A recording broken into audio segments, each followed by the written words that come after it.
Welcome to the best outdoors program just off the shores of the mighty Red River. It's the Hooking Up and Tracking Down Show, the heart and soul of all things related to God's great outdoors. Starring Gary McCoy, an all-around outdoorsman with a CMA Award for Best Personality in Radio. A man who excels in the radio world and needs no introduction to the outdoors, whether standing tall in the winner's circle or sitting low in the deer stand.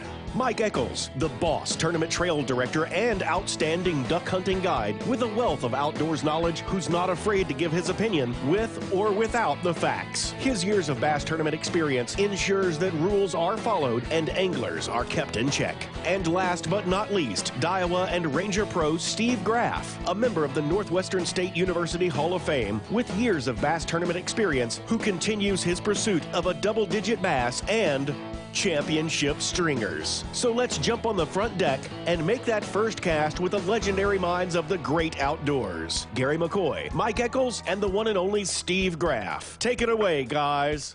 Hey, thanks a lot for tuning in. We are hooking up and tracking down 1130 The Tiger. This segment, opening segment, brought to you by Bayou Outdoor Supercenter, Steve Nichols, and the gang at Specialty Traco, CCA of Louisiana, and Despino and Jim South Tire. I'm Gary McCoy. The little topwater is in the studio with me today, holding my hand, taking care of me. Appreciate you keeping me company, man. And you know what? And there's no truth to the rumor. And I know, Topwater, this is going around. There is no truth to the rumor that we kicked Steve Graff and Mike Eccles out of the studio because they have contagious canker sores.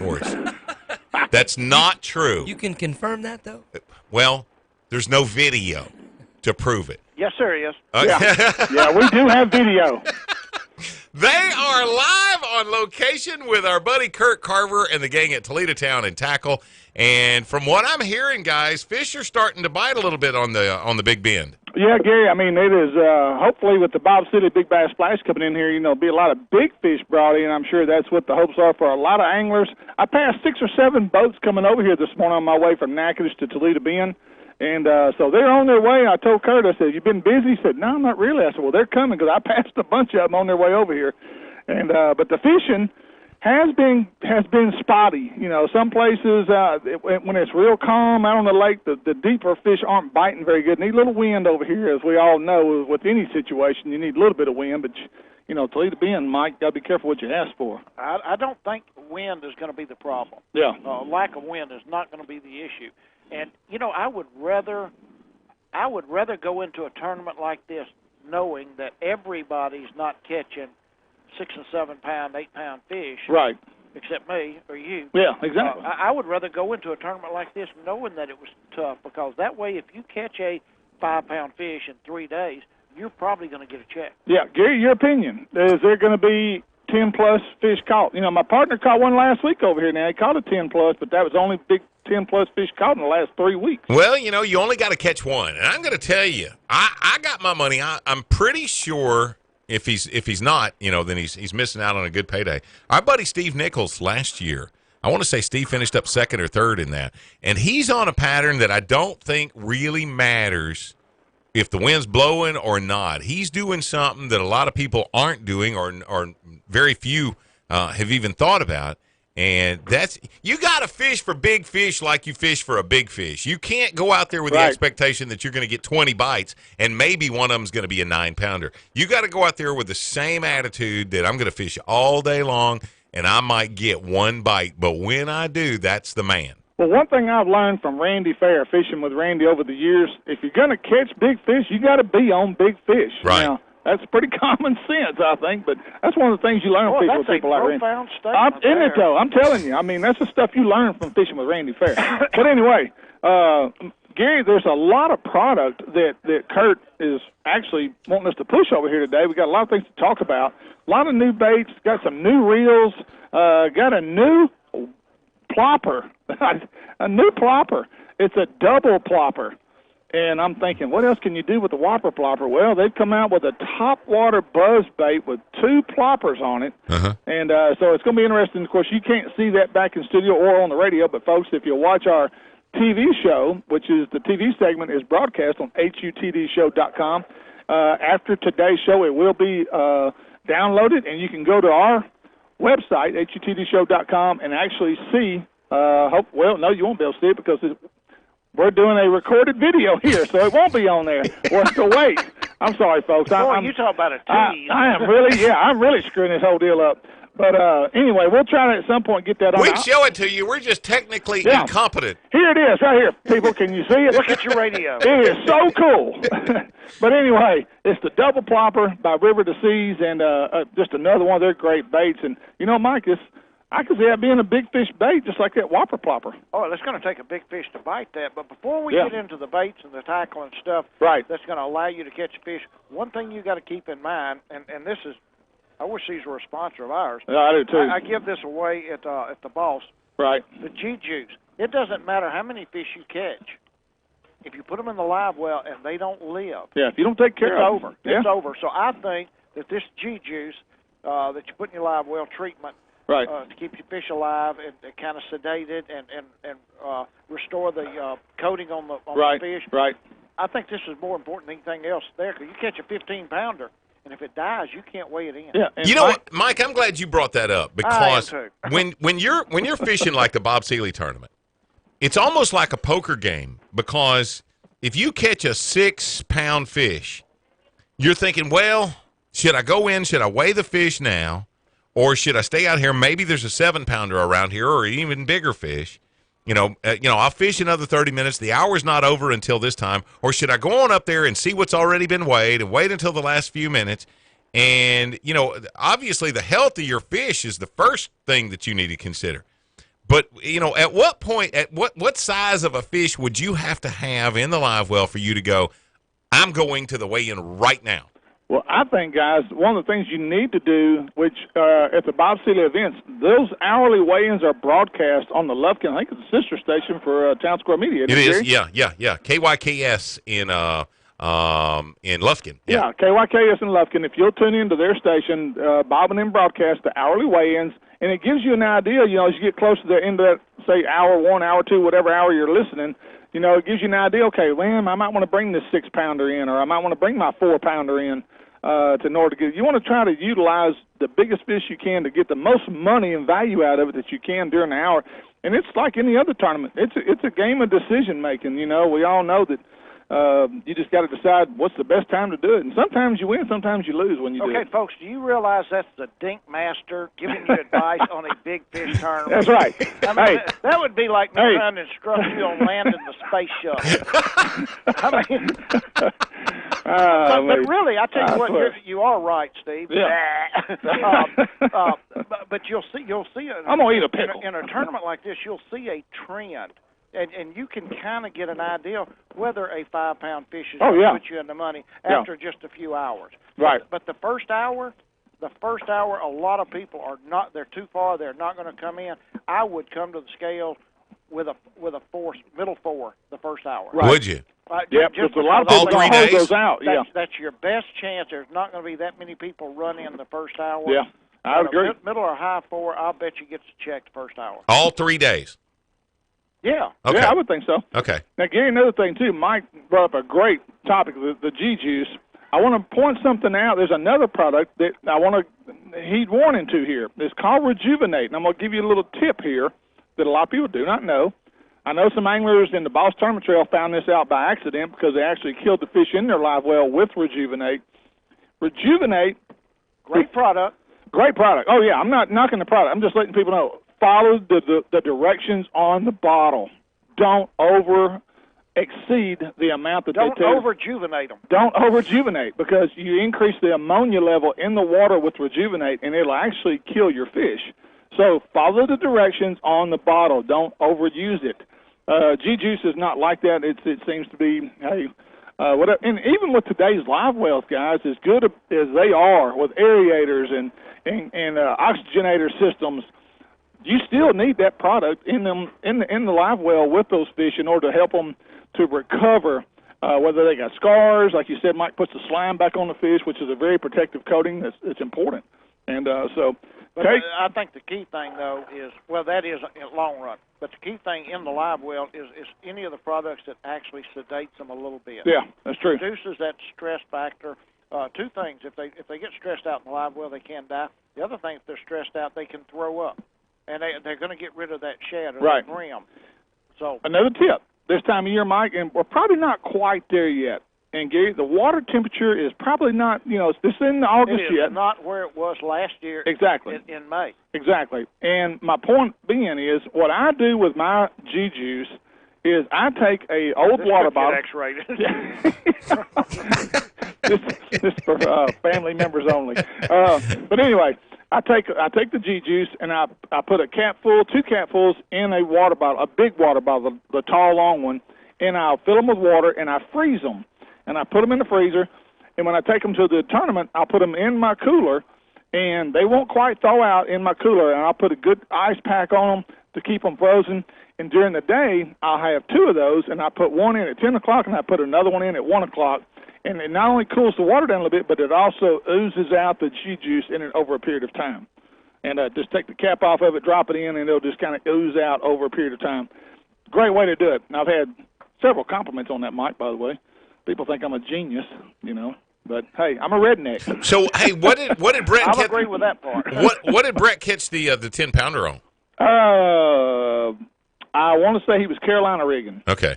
And one of the baits, Gary, that people are Carolina rigging over here, and I showed it to Mike a while ago, is this Zoom Magnum Finesse worm. It's a 4.5 inch, 5 inch Magnum trick worm is what it is, and that has been one of the hot baits over here. And also some people have been actually Carolina rigging big 10-inch worm. And so that's another thing that's kind of been going on over here. Also, right now at Toledo Bend, we're supposed to talk about hot baits right now. The ribbit frog-type baits right now. The frog bite is on over here, guys, right now. It is on. It was on last weekend when I was here. And the ribbit bite is good. The spro bite, whether it's a spro popper, some people like the popper if the water's got a little chop on it, or the standard frog. Talking to some guys that are very, very avid frog fishermen, I've been asking some guys, does it really make a difference? They said yes. Said that you just cannot go out there without the standard, like the spro, right? That's a pointed nose, or the popper, the popper frog. Yeah. Some days, said if you get 1 or 2 bites on a frog, that the fish just blow up on it and don't take it. Right. He says you're either throwing the wrong color or you're throwing the wrong style frog. Right. He says you can change, and the next bite, if you get it right, the next bite, they'll have it down the back of their throat. Right. Wow. Right. And it's hard to believe that, even fishing in the pads and the trash, that the colors can make that much difference. Yeah. But the guys like Joey Hood, Jerry Letterman and stuff, and Randy and Jeremy Farrell, Right. that are so good and catch so many big fish Right. and frogs, that says that, yes, the color and the style of the frog does make a difference. Yep. So, just don't go out and buy one style frog. The ribbit is a constant reeling bait. Yeah, exactly. But it's also the one that I've seen work a lot of times with a weighted hook on it. You reel it, it's working like a buzz bait, and then you stop it and it falls. Yeah. The fish will hit it the first 3 or 4 inches that it falls. Now, Mike, they've also got a floater now, the ribbit floater. Mm-hmm. It's a lot thicker bait. I haven't really used them, but I've seen some guys that have used them, and when you stop it, it just sits there on the surface and just floats like a spro. And but the color that I'm going to let people know about that has been a hot color over here has been Catapia. Catapia. It's one of the better colors. That's when you bred a catawba worm with a tilapia fish. There you go. There you go. Well, I'm glad Mike is here. But basically, Mike, what is that? I mean, it's probably a brim color, huh? Would you say brim? Yeah, I'd say it's green. Yeah, it's green. So I think brim, Gary, is kind of what the fish are starting to, the brim bites probably they're starting to bed up. They have probably been bedding up for a little while. So I would think that anything in watermelon red, Catapia, which is basically a watermelon red with a dark green back, anything like that in those colors is going to be good right now. And remember, folks out there, this is the month to throw a frog because, according to Steve Graff, May is when the fish start looking. They're looking up right now, so now's the time to do it. Because come about August, they turn down. Yeah. You want to go back to the worm. I think about August, I'm going to turn down. You're going to be turned up. All right. Gary, how much time? Well, we're about done with this segment. Coming up in this next segment, we're going to talk about, well, did you know? And also upcoming events right here at Toledo Bend. Folks, we're going to kick it back, and we'll be right back with more Hooking Up and Tracking Down on 1130, The Tiger.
Thanks for tuning us in today. This segment is presented by Daiwa Rods and Reels, J&J Exterminating, Redneck Reflections, V&M Baits, and Paul's Farm and Garden. Get your garden ready for spring by stopping by Paul's Farm and Garden. Now, back to the guys who love fresh vegetables, Gary McCoy, Mike Eccles, and Steve Graff.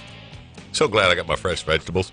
Hooking up and tracking down 11:30, the Tiger. It's Gary McCoy on location today, Toledo Town and Tackle, right there at the corner of Highway 191 and Highway 6, near the shores of Toledo Bend. That's where you're going to go to find the old mud hen Mike Eccles and what's that other guy's name? The Dink Master, the Daiwa Ranger, pro staffer, Steve Graff. Him. Yeah, that's me. Yeah, he's there. Yeah, I'm here. They're at Toledo Bend. Yep, but I'm not by myself. Like you said, I got the mud hen with me, and we got a house full of people starting to come in over here for lunch. Gary, you've had lunch here. I mean, does it get any better than a burger? Hey, dude, let me tell you what. When Kurt's restaurant, when that restaurant kicks in, you know, they'll have like a lunch special. Sometimes they'll have pork chops, and sometimes there's chopped beef and stuff like that. Right. People come from miles. I mean, you'll see people drive from Sam Rayburn all the way over there just to come do lunch. You're exactly right. And Gary, I hate to tell you this, but me and Mike are sitting here looking at, let's see here. What we got, Mike? Fried tomatoes. Wow. Fried pickles. Wow. Cheese sticks. Wow. Yes, and cheese sticks are gone. Don't even start driving down here, Gary. They're Wow. gone. Ranch dressing, marinara sauce. We got it all right here. They just brought us out a whole platter full of stuff. Yeah. And, but anyway, we hate that you're not here, Gary, but that's... Hey, Yeah, I know it's really bothering you right now. That's just more for me and Mike. Hey, folks, real quick. Well, did you know? We got a little segment here we're going to do, and some things that have been put together. And Mike, go ahead and give us the first one. Well, did you know Bellevue Meat Processing is an outlet for hunters for the hungry? Yeah. That And means, what a great that means organization. if you, and I think this is right, if you kill a deer, Right. and you Or don't hog. want the deal, deer or hog, and you do not want it, so your freezer's full. Yeah. You kill a hog, you don't want it. You take it up there, they will process it, donate it Yep. to one of the locations that feed the less fortunate folks. And they don't charge you for the processing, do they? No, well, I don't know. I don't think they do. I think it's all you just donating the product. And, You're correct. They get sponsors for that to be Right. able to pay for the processing on that. But they do it for a really reduced price to begin with. But they get those to do that, and they send that around here. It goes to the Food Bank of Northwest Louisiana. Right. Number 2, Bayou Outdoor Supercenter is the #1 Ranger dealer in the nation. That's quite a compliment to Bayou Outdoor and Larry Brazil, Ben Clemens over there. The whole sales staff, they do a great job. I want to compliment those guys. My new boat, Gary, is sitting in over there right now. Just came in. Can't wait to go pick it up. Well, good. I'll go get it. I'm headed to Caddo Lake this afternoon. Well, you go. Go break it in. Yeah. It's got a bottom on it that is pervious to sucker rods and stuff like that. Yeah, Oh, just drive it right through the middle. You do not have to stay in the boat road in Steve Graff's new Ranger. Well, honestly, I would be relieved if you got a scratch on it, because that way I don't have to worry about it no more. Yeah. So, You got to quit babying them. Yeah, you can say you'd be relieved. Yeah. Stain your pants. Okay, did you know Hemp Hill, Texas has produced not 5, not 6, not 8, but 9 Bassmaster Classic qualifiers. 9 qualifiers. Name them. From the little, Nah, I ain't no way I can name them. Joe, Bill, Bob. Yeah. Okay, wait a second. I'm going to say Larry Nixon, Tommy Nixon. Martin. Tommy Martin. Rick Clunn. Rick Clunn's from Hemp Hill? He was part of the Hemp Hill gang? No. I'm sorry. You're Oh. right. Harold Allen. Harold Allen. Yeah. John Torian. Who? John Torian, yeah. Okay. Okay. And there's another one that is actually Rick Clunn's stepbrother, and I can't think of his name. Oh, I know who you're talking about. Big old, tall, dark-headed boy. Yeah. Don't know him. Kind of quit fishing and got into making rifles. Oh, okay. Okay, that's 4. Yeah, 4. 4 out of 9. We're not doing very good.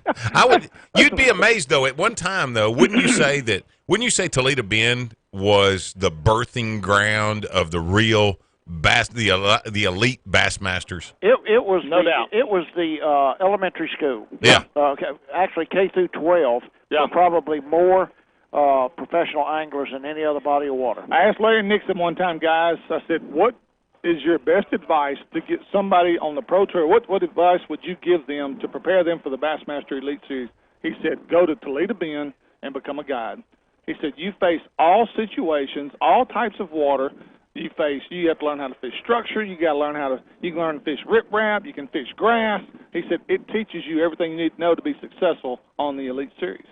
So, great device. Number 4, a WMA hunting permit is required for hunters 18 to 59 in order to hunt on a WMA. Which is a state wildlife management. Right. Like Bodcall. Yeah, right. So if you're 60, you don't have to have the permit anymore? That's what it says. No. 18 to 59. Once you get 60, you can do anything. What are they going to do to you?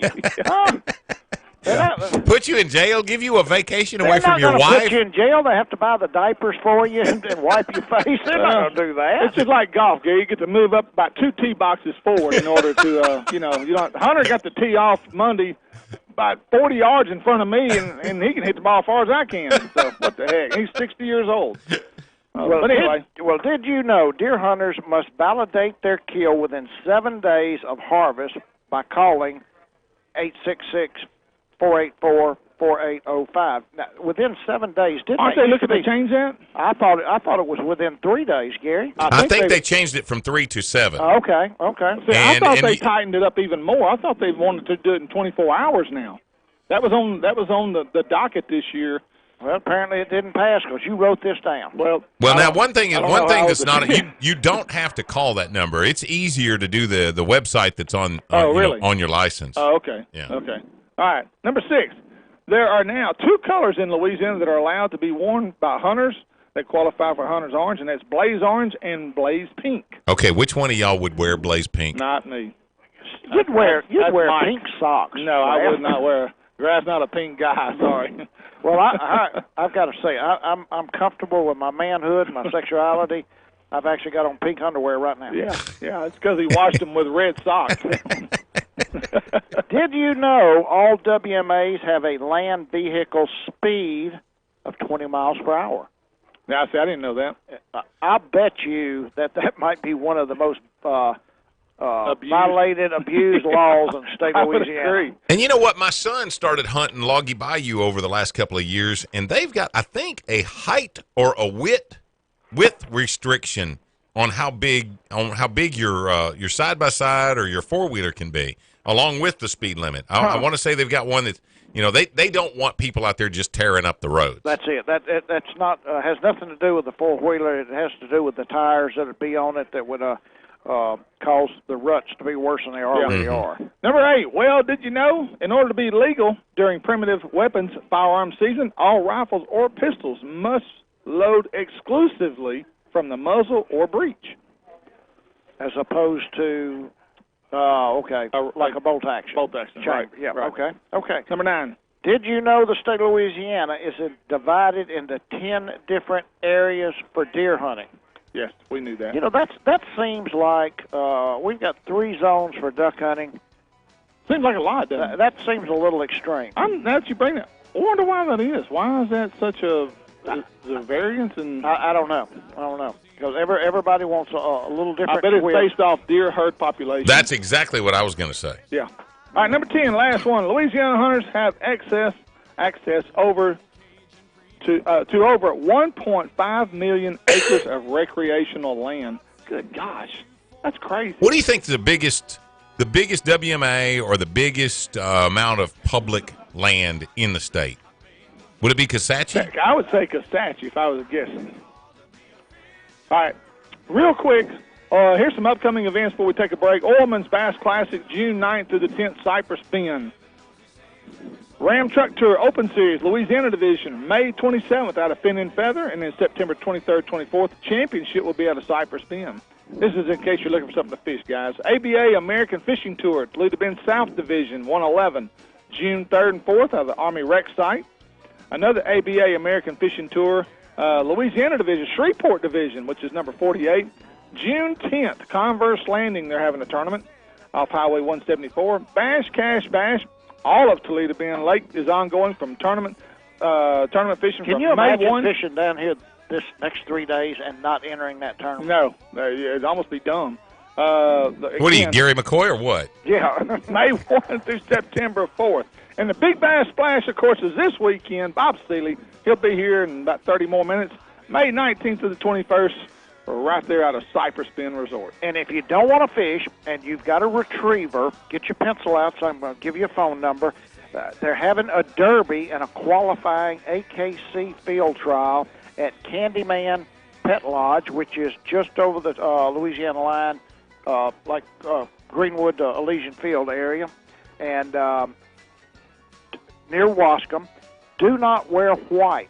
The derby is for dogs less than 2 years of age, and if you want to fish in that, fish in that. If you want to go there and fish where those dogs are running around, take your big treble hook and braided line and call Wayne Neeson at 318-426-2928. That's And then Wayne you better Neeson. call a vet. Yeah, 426-2928 for the derby over around Wascom, Texas, starting on May the 9th. All right, we're going to take another break, Mike. Folks, if you're listening, tell your buddies to tune in 11:30 The Tiger right now, or go to HUTDshow.com and click on the Listen Live button. We'll be right back with more Hooking Up, Tracking Down.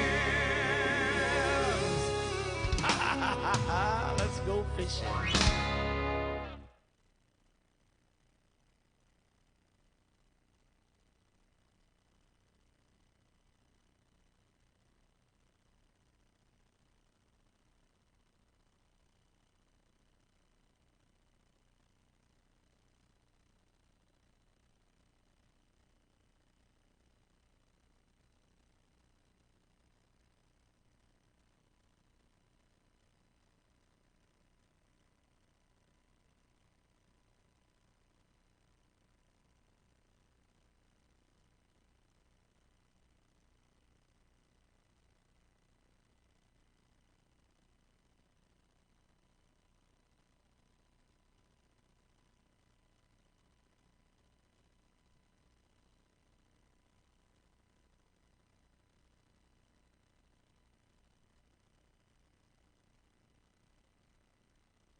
You're listening to the Hooking Up and Tracking Down Show, presented by Cypress Knee Outdoors, Nichols Department Stores, Louisiana Coastal Conservation Association, and Lake Fork Marina, the #1 marina resort on Lake Fork, now with a new and improved tackle store. Once again, here's Steve, Gary, and Mike. Hey, do you want to know what's on the minds of the Hooking Up and Tracking Down guys? Well, check out our blog page at HUTDshow.com. If there's one thing we're not short on, it's opinion and being right. You'll hear straight from the horses' mouths how we feel about certain issues pertaining to the outdoors. Whether you agree or disagree, at least you'll know where we stand on the issues at hand. So go to HUTDshow.com for our latest blog and so much more. HUTDshow.com, the best resource for outdoor news and information. And the guys, Mike Eccles and Steve Graff, are at Toledo Town and Tackle today and took the show on the road. And they've got everybody who's anybody in the Toledo Bend community today. And that includes TBLA President Gary Moore. Yes, we have the man, Gary. He is the man, as you've already introduced him, as Toledo Bend Lakes president. And Gary, how long have you been president? Started in October. That's what I thought. You're the new president. Right. So, and, So you and Trump ran on the same ticket. yeah. Not exactly. Oh. Are you as well liked as Trump? Probably at this point, better like. Okay. Well, Gary, we're going to talk about a lot of things. I know you're involved in Toledo Bend Lake Association. Thank goodness for you guys. Y'all do a wonderful job. Linda Curtis Sparks, she's always been y'all also been a great sponsor of our program over the years. We want to say thank you for that. And we understand what was taking place this year. But we want to talk a lot about the first thing I want to talk about, which is our United Rentals question of the day. Why is the number of Toledo Bend Lunker Bass program, why is it down from 2016? Any thoughts on that? Yeah, we have some thoughts on that. Actually, we're going to give away lunkers, the lunker replicas that have been earned over the past 12 months, Sunday afternoon at 2 o'clock at the Sealy Big Bass Right. Splash, which we normally do. Which is, yeah, it's and annually. we've got 72 lunkers to award this year. Now, we already see people on some of the websites say, "Why are you at 72?" Well, 72 is the third highest we've ever awarded. Oh, is it really? It is. Oh, okay. Okay. So last year was just last year record-breaking. was just off the chart, 139. The previous year was a record 81. Right. The year before that was a record 61. Okay. So we're not falling off the chart. We're falling along the bell curve. Okay. If you Right. look at it, and it's not to be expected. And I think if you talk to most biologists, fishery biologists that know anything about this lake, they will tell you that the increase that we've seen over the last 4 or 5 years is a direct result of the new lake effect, which was really unintentional, but was born from the disaster, what was the drought that took place back in 2010 and 11. Yeah. And in this case, the lake went down lower than it ever had, almost 13 feet. It remained there long enough for a tremendous amount of vegetation to grow in the lake bottom. And then when the lake refilled, we got a new lake effect. As I said, like a new lake. It was like a new lake. There are more nutrients than we've had in the lake since it was brand new. Right. And so that is the reason why we saw this tremendous increase in the production of fish in the lake, and it also drove higher recruitment of certain year classes, which in turn yielded a higher number of lunkers. Right. And now, if you're on the lake, if you remember when this thing came up after that drought, there were willow trees growing in the middle of humps all over the lake. There was vegetation everywhere. Well, you can't find that now. I mean, that stuff has disappeared because it's gone and dissolved into the lake. And so the lake's not as fertile today as it was for the last several years. Yeah. And we, frankly, expected to see this fall off back to something that is a norm. Now, we've had more pressure on the lake for the last year or so. We've got more people trying to catch these big fish now, which is a good thing, and that could work for us or against us. We really don't know. Yeah. But we're glad to see all the visitors certainly come and try. Well, being named the top bass lake in the country for 2 years in a row by Bassmaster Magazine, just an absolute shot in the arm. Absolutely. For economy for this area. I mean, you couldn't have asked for better publicity. And that being said, when you're not rated number one, let's say Sam Rayburn jumps up and takes that spot next year or 2 years later from now, whatever. How does that affect you guys here economically, you think? Well, it has some impact. I really don't have a good way to measure it other than by talking to the business owners. But I was in Hemphill talking to a fellow that runs a tire store over there, and I said, we see more traffic coming and going, in the businesses that I frequent every day. And he said, well, I had to start stocking more trailer tires. Yeah. Absolutely. The number went up because of all the visitors coming in here and having problems with boat trailer tires, making these long hauls. So it's a real definite impact that is a plus for all the people that are on the lake. And, in our association, part of our mission is to try to protect the lake and also enhance life around the lake. And anything that promotes an increase in the value of the property around the lake is a plus for all the property owners, all the people that have businesses in this part of the world. And so certainly being named number one bass lake has had an impact. Right. Let me ask something, Gary. I'm going to go back and kind of, disagree with something you said. Okay. You talk about the drought being such a shot in the arm for the lake and towards the numbers. That drought was about a 2-year period, right? Roughly? Roughly. And how long ago was that? 2010. 2010. Okay.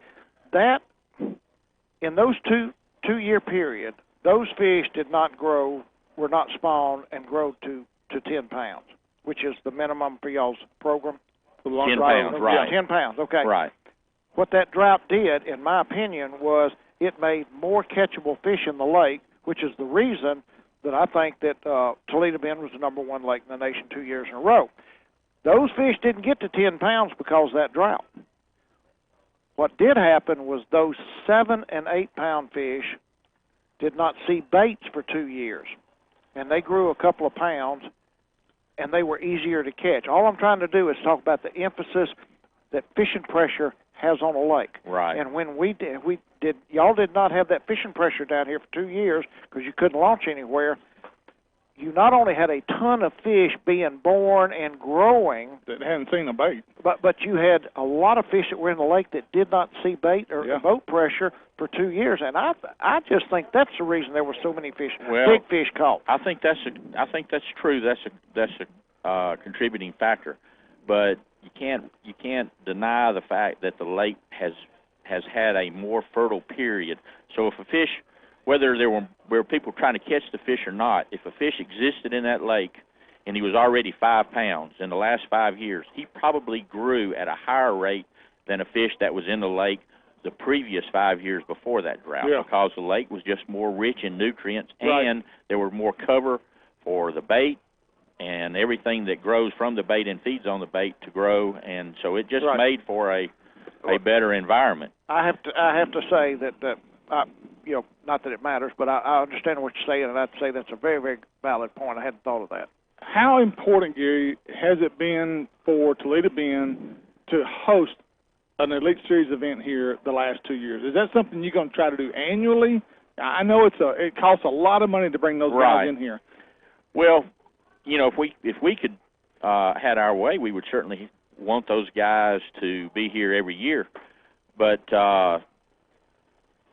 they dictate BASS decision. BASS decision. Yeah. And so we don't drive that bus, and the Tourist Bureau usually takes the lead here with Linda Curtis Sparks and her group, but the entire community has to come together in order to pull something like that off. It's such a huge event. But when it happens, we absolutely get a larger viewership of an event on Toledo Bend than anything else that occurs here. We get more hits. And it's not just for that 1 week. No, it goes on because of the media that events and things that the residual the show. Effect is months. It's huge. Yeah, months. And but it's important. And this year, for the Toledo Bend Lunker program, we had something that happened in the Elite tournament that was, I think, just a great example of why and how this program works. But Jason Christie actually caught the largest fish of the tournament on the first day of the tournament, and the fish weighed 9 pounds and 10 ounces. Mm-hmm. That fish was tagged. Really? It was tagged by TBLA in like 2 days, exactly 1 year before. It was caught in Housen originally, and it was a lunker and weighed 1032 when it was caught a year before. Now, where was it caught this time? It was caught in United Bay. Which is, you can see it over here behind Al Druitt's fiberglass shop. Okay. And so Jason that fish relocated. Well, the fish was weighed here in Toledo Town. Right. And 99% of these fish are released in United Bay that are weighed here. Okay. So it was obviously released there. Now, we've had a lot of fish over the years. We'll have anywhere from 3 to 6 in a given year that were previously caught because they're caught with a tag in them. Uh-huh. And many times we'll have fish released here. If they were caught in Housen, they'll be caught again in Housen. It's unbelievable how far they'll travel. Indian Mounds, released here, caught again in Indian Mounds. Well, but this fish, it stayed put for a year, and the difference in the weight was post-spawn, pre-spawn. Pre-spawn the first time it was caught, post-spawn this time when Jason caught the fish. Now, the bass officials didn't really realize when they weighed the fish, they saw the tag, they pulled it out of the fish, but they didn't know quite what it was. And I happened to be in the audience. I noticed it. I cornered Jason loading his boat on his trailer. I said, "Hey, can I have the tag?" Came off that fish. He said, "Well, yeah." And I said, "Is it a TBLA tag?" He said, "Yeah." So we looked at it. It was fish number 431. So I said, "I'll get you the information on where the fish was caught originally and released." He said, "I'd like to know where it was released. I know where it was caught." Now, this was on day one of the tournament, so he wasn't saying a lot, you know. Right. But on the last day of the tournament, he gave the whole story. And actually, the next day, we had a conversation with Trip Weldon in the morning and explained, look, you guys didn't catch what happened at the weigh-in, but you caught one of our lunkers, and this is a tremendous example of how this program really works.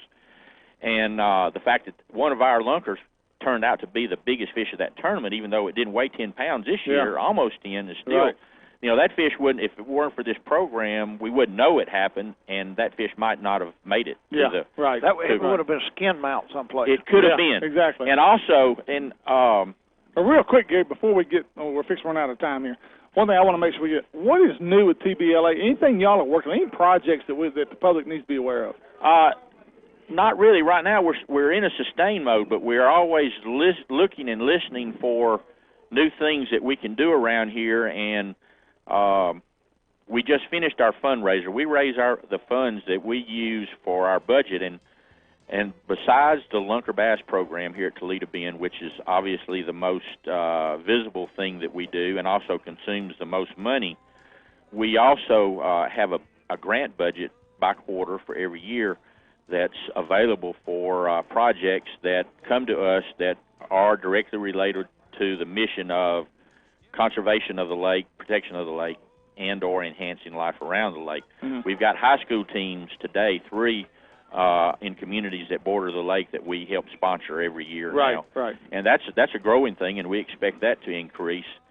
So we have some things that we've done over a period of time that we continue to do, but we're always looking for other things. One of the things we're revisiting right now, at one time we were responsible for the initial stocking of Florida bass in the lake, but the wildlife agencies have put in hatcheries on both sides of the lake, both states, and they provide such a large number now that the amount that we could afford to buy is not enough to really make a significant impact to the lake. But if there's an issue or a reduction in what takes place through the wildlife agencies, we'll step into that breach again, and we'll offer, to fund some of that. But some of the other things that are not so well known that we've done, if you look under Pendleton Bridge at night, you'll see that there are about 25 piers that are lit every night. I noticed that. We funded that project. Oh, okay. It wasn't the state. Right. Now SRA maintains it. The buoy system, the original buoys, we paid for the buoys. And I've seen some guys on the lake last week when I was here in the tournament. They were actually out putting new buoys out, right. picking well, ones that have been SRA broke. does that, and they do a great job. But this lake would be impossible to navigate today safely if we didn't have the buoy system. Yeah.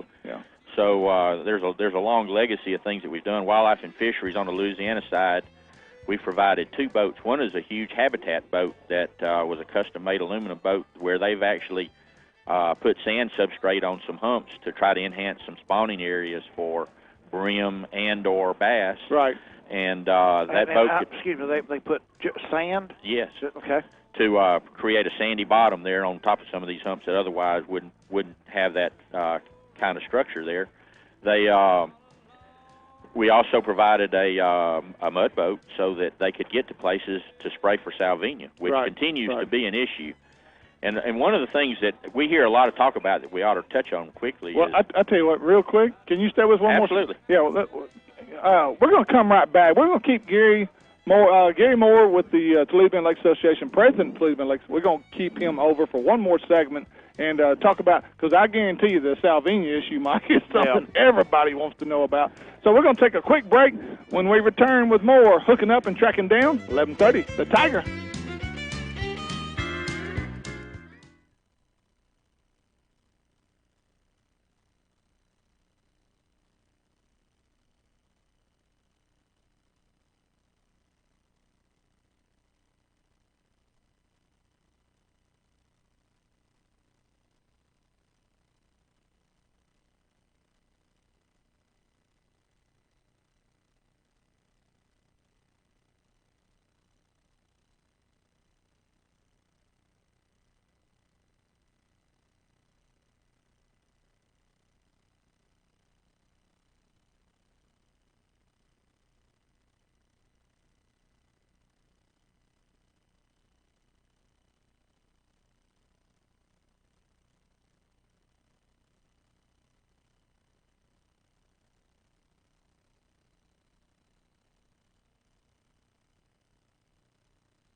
Hello, everybody. Don't forget to check out our Facebook page at Hookin' Up and Trackin' Down Show for outdoors news and some great video tips. This segment is presented by Lake Fork guide Johnny Geis, Toledo Town and Tackle, United Rentals, and Sandtone Lures, keeping anglers in the winner's circle with the best jigs and spinnerbaits available today. Now there's a place these guys don't see very often, the winner's circle. Here's Steve, Gary, and Mike. Hey, thanks a lot for tuning in. We are hooking up and tracking down Gary McCoy and Little Topwater here at the station today. Of course, live on location, Toledo Town and Tackle, right there at the corner of 191 Highway 6 near the shores of Toledo Bend. That's where you're going to find Mike Eccles, the old Mud Hen, and the Ranger Pro staffer Steve Graff. And with them still, the president of the TBLA, Gary Moore. Yes, thank you, Gary. And real quick, we're going to keep Gary for about half a segment here. Just the one thing we all want to know about, every fisherman, every angler in the world that comes over here, and I guess we're hoping at some point that the folks at Toledo Bend can figure out what to do with Salvinia, Gary, because hopefully if y'all can figure it out, we can do it at Black Lake, we can do it at Caddo, we can do it at Bistineau, because it's a mess in Louisiana right now. Right. And on Toledo Bend, it's probably not occupying as many people's minds as it was, say, 2, 3, 4 years ago. But I promise if you own property on the back end of a creek, or if you travel up a creek on this lake and you get in the shallow water area, some of the areas that are Cypress Creek-like environment, like you're in the lakes that you described, like Bistineau and some of those, there's still plenty of it there. And so there's an ongoing effort by both states to still try to eradicate that. And right now, unfortunately, the only way they have to do that is through herbicides. We still don't have a good process worked out otherwise. Hopefully we'll come up with something like that at some point in time, or they will. Well, I keep hoping, Gary, that they'll get Texas A&M University involved, which is an agricultural school. If these guys can't figure it out, if an Aggie can't figure it out, who can figure it out? But I just feel like A&M is somebody that can maybe solve our problem. Well, I'm going to go out on a limb and say that you'll never have the problem with it on Toledo that we have on Caddo and Lake, especially Lake Bistineau, because there's not a Texas lake that I know of that is built like Lake Bistineau is, and the confinement, the thickets, the tree cover, where you cannot get to it and you don't see it and you cannot spray it, is what's allowing it to completely take over the lake. On a lake like Toledo Bend, where almost any aerial assault, whether it's from a helicopter or even a spray boat, you can hit the product. Right. So y'all are at a great advantage down here over our Cypress lakes. I agree with that, and we've got a huge percentage of our lake is large open water, and Salvinia is never going to be a problem there. But I'll tell you, for people that haven't spent a lot of time all over this lake, there are thousands of acres of some of the most pristine cypress, shallow water habitat on this lake, and it is suffering the same plight that it is on Bistineau and others. That's 12-15 area up there. I have two fish that I caught many years ago. The only two fish that I ever mounted, caught on the north end of the lake in the Tucker's Lake area. And today you can get around pretty good in there, but I was fishing in a pirogue. But there are parts of that up there that you can't float anything other than an airboat anywhere near it because of the Salvinia. And I've seen in the back of Patroon, which is right here in the middle of the lake, if you go up Patroon 3 or 4 miles, you'll come to a barrier, which is literally a wall of Salvinia that you can't get through with an outboard motor today. And so it's waiting there just to unleash itself on a lot of what are traditionally important shallow spawning areas of the lake. Well, again, it's obviously here to stay. It's just how we're going to manage it, right? So. And we have a lot of people that are tied to the statement you just made that are really concerned about, what's happened to the hydrilla on Toledo, and a lot of people are trying to link the treatment of the Salvinia to the disappearance of the hydrilla. And I've talked to anybody and everybody that I could talk to that's had anything to do with that on the lake, and the people that are trained, educated, and are supposed to know all pretty much unanimously say that what we're doing to treat the Salvinia cannot have any impact on the hydrilla. Now, I know people will argue till the sun goes down that can't be true, but the most likely scenario of what happened on this lake to the hydrilla is that we had a perfect storm for the last 2 previous years where the lake was almost 4 feet low. We had a huge rain event. The lake rose to above full pool. It basically remained there for 2 full years. It only came down about a foot and a half in that whole period. Yeah.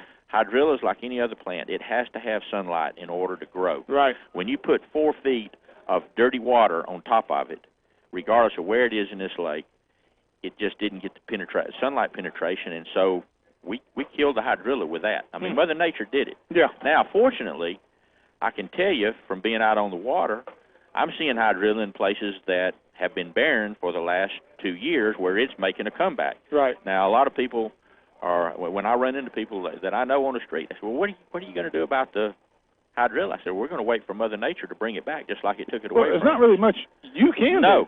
So. And the other thing that people don't, I mean, it's definitely beneficial to the fishery and to bass, but it is a noxious non-native species weed that we're never going to get permission from anybody to import. No. But it's going to come back. I mean, right. it is like salvinia in that it's pretty hard to keep Mother Nature down. Right. Yeah. So, well, again, we appreciate you. We thank you for all that you and the TBLA do for Toledo Bend and this whole area. I can't say enough kind words about all the hard work that you guys put in and your staff and Linda Curtis Sparks and everything. Everybody that's involved. Y'all do a wonderful job. We thank you. Well, appreciate it, and thanks for letting us be on. Sure. Gary Moore, Toledo Bend Lake Association president, and Mike, he touched on a lot of really good points there, especially with the salvinia, that I want to make sure everybody heard. It's not that they're not doing nothing about the salvinia. They're taking as much action as they possibly can to try to rectify the problem. Now, some product. We do have some product here that we want to make sure we get in. Gary, we're going to bring Gary McCoy back in on this little conversation, and Mike, I'm going to pick up this display behind me. Mike, take it over. Okay, I'm going to take it over. See, you got to warn me. I'm glad you're bringing this product up because this is something that me, you, and Gary all have personal knowledge of. I mean, most of these baits and products we have right here, but this is the new WeGo system, starter system. What it is, in a nutshell, it is a very compact battery jump starter. Yeah. For years we had the big, I call them jam box. I've still got one. You carry it around. It's as big as it weighs 30 or 40 pounds. It's got a set of cables on it to keep it charged up, and you can use it to jump something off. And this is an oversized cell phone. That's just about the size of a cell phone that will crank your car, your four-wheeler, your truck, or your bass boat. Right. And it's called the WeGo, WEEGO. And somebody was kind enough to give you and Gary one of them last year. That guy was an awesome guy. You're welcome. Awesome You're guy. Welcome. Yeah. And, actually, we carry these in our blind bag going duck hunting. They're that small that you can put it in your blind bag. Mine stays in the boat. You get out there and you can... if your four-wheeler is down, you can jump it off. Right. Your cell phone goes down. Yeah, you can charge your cell phone off of it. Yeah. So the WeGo Start Me Up. And you know what the killing part to me is, I just found out last week that I had a bad battery in my truck. Right. I had to jump my truck off twice with that thing. It had been probably 3 months since I charged it up. It jumped my truck off twice, and it, you've got those little blue lights on there that show you how much of a charge. It didn't move it down even one little light. Right. And it's been 3 months since I charged it. Gary, I hadn't charged mine. I pulled mine out this past week. I'm cleaning out my boat, getting ready for my new boat, and I found my WeGo packet, and I pulled it out, and I hit my button to see how much of a charge I had on that battery.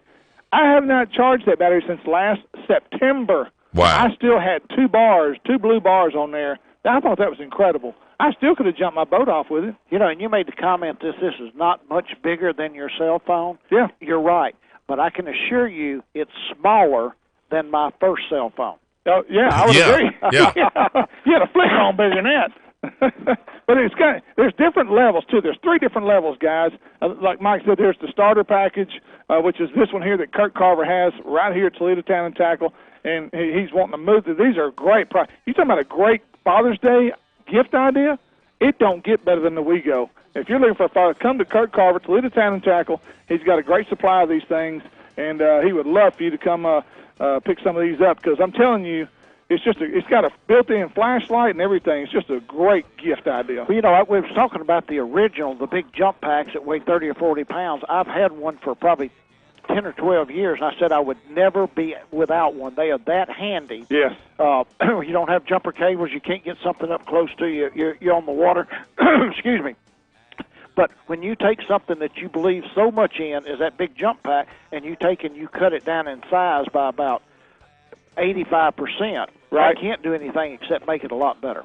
Folks, it's the WeGo. It's $159.99 right here. It's on sale, and so come see it. Well, no, I'm sorry. It's on sale for $109. Huh? It's on sale for $109. Sale price $109.99. Normally $159.99. I'll take 3 of them, Kurt. I'm telling you right now, dude.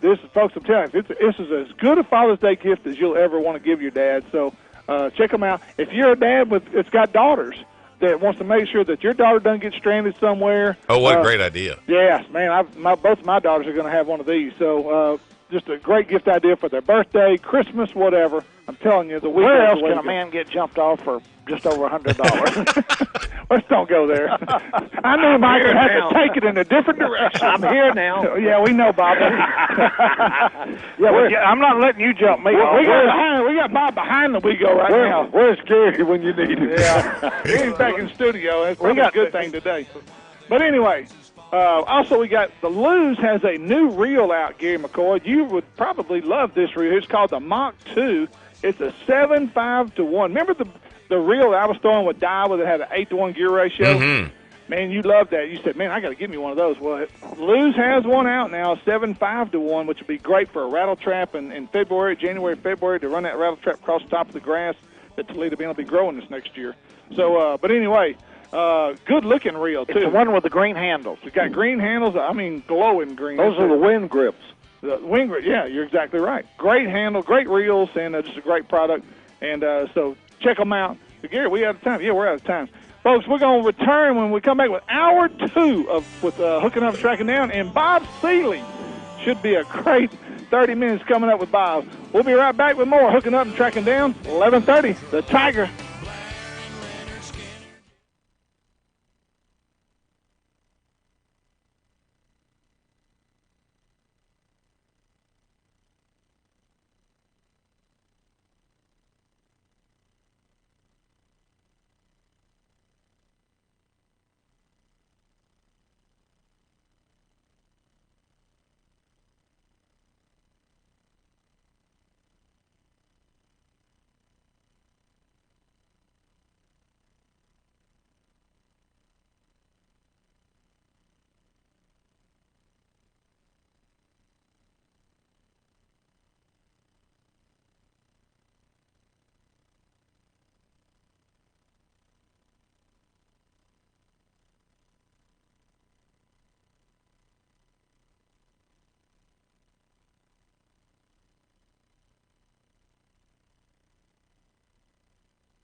Welcome back to another hour of first-class outdoors radio entertainment. This segment is presented by Ranger Boats, Sam Rayburn Marina Resort, Commercial Power Equipment, and the Bob Seeley Big Bass Splash Series. Go to SeeleyOutdoors.com to learn more or to register for the next Seeley Big Bass Tournament. Here's Gary McCoy, Mike Eccles, and the Dink Master himself, Steve Graff.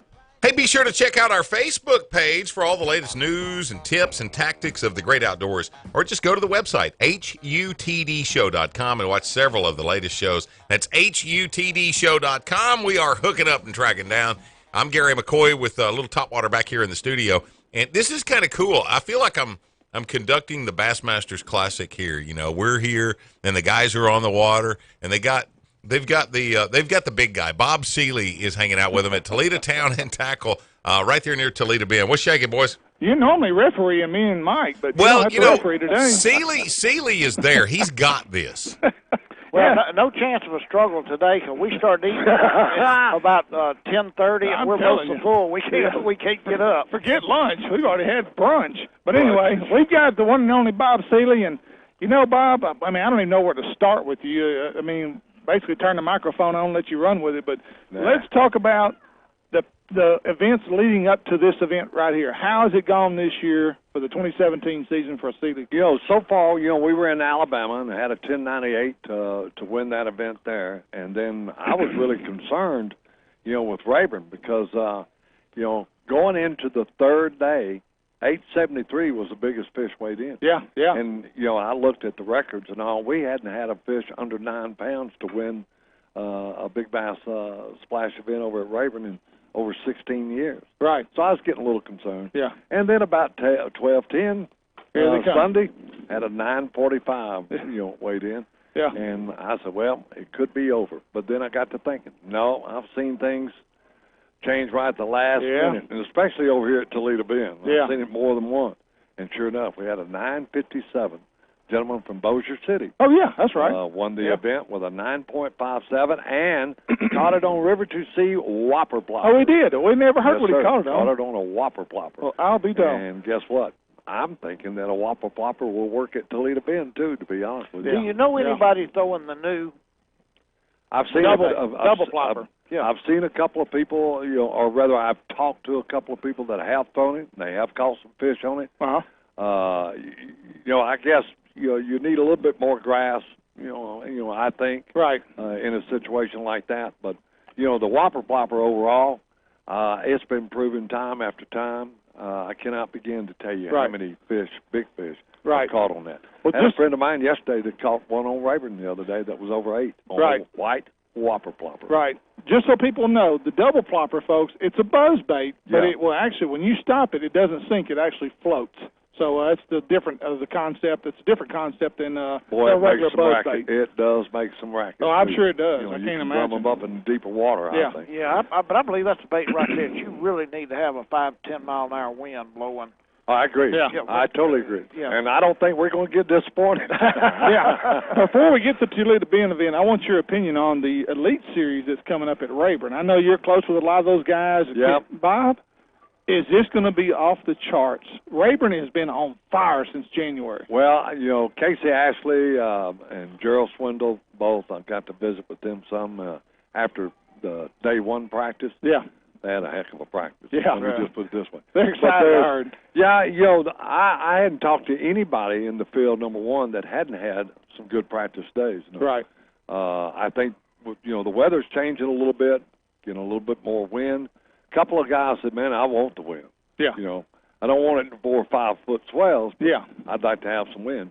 And but no, I think we're going to see some 25-plus stringers, especially today. You know, today is day one. Oh, that's right. Yeah. They fished. No, it started this morning. They fished Wednesday, Thursday, Friday. Oh, really? They cut it to the top 12.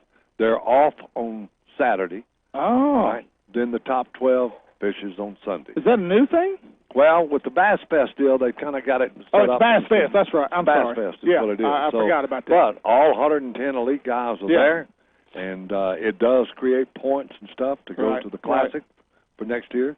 As you well know, it's going to be at Hartsville in South Carolina. Yeah. That's Casey Ashley's home lake. Yeah. And I visited with Casey. You know, he won it in the most ridiculous conditions of a Bassmaster Classic ever. I was there, and I know how cold it was, but I can't imagine how cold it was on the water.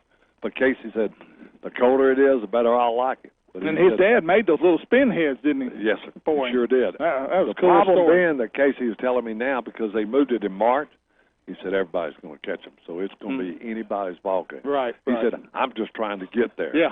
So we'll see what happens, but no, they'll catch them good over at Rayburn. Today, tomorrow, Friday. I think we've got 30% chance, possibility of some showers Friday. Yeah. I think Sunday. Sunday. Wait a minute. 90, Friday. 90 Saturday. What? 90% 90 chance Saturday. Huh. Why would you even tell me that? But they're not fishing Saturday. But you are. That'd be the day. Well, thank you very much. Yeah. The thing about our tournament is they can trailer in. I know that. Yeah. At Toledo Bend, you can hide just about anywhere you want to. Yeah. It doesn't make any difference what the winds do and things here. That's the reason why we allow trailering. It's a safety, precaution for us. Right. And for our anglers and all this. Now, before I forget. Sure. Are you going to bring over any of the Elite Series guys for your weigh-in on Saturday? Well, no, they're working. They are, so they're not. They're going to be. They can still be on the water. No, but they're doing other stuff. Yeah, but we may get a couple of guys to come over. They'd like to sneak over here. There's some guys staying over in here anyway. Yeah. So, but I talked to Casey. Casey said, "Man, if I can get a break, I will come over here." So that'll be kind of neat.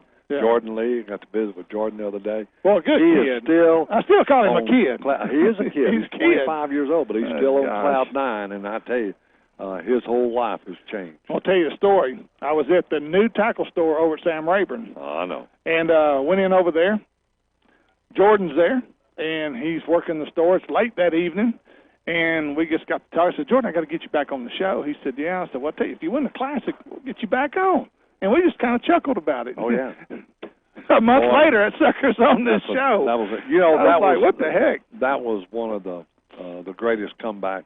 Oh my gosh! In Bassmaster history and stuff, and especially it just goes back to show what this college, bass fishing is done in college, and now you look at the high schools. The high school is just unbelievable. Are you seeing an effect in your deal with these younger anglers? Oh yeah. Are you really? Most definitely. I'm seeing. Here, the neat deal is the next generation's coming up. Yeah.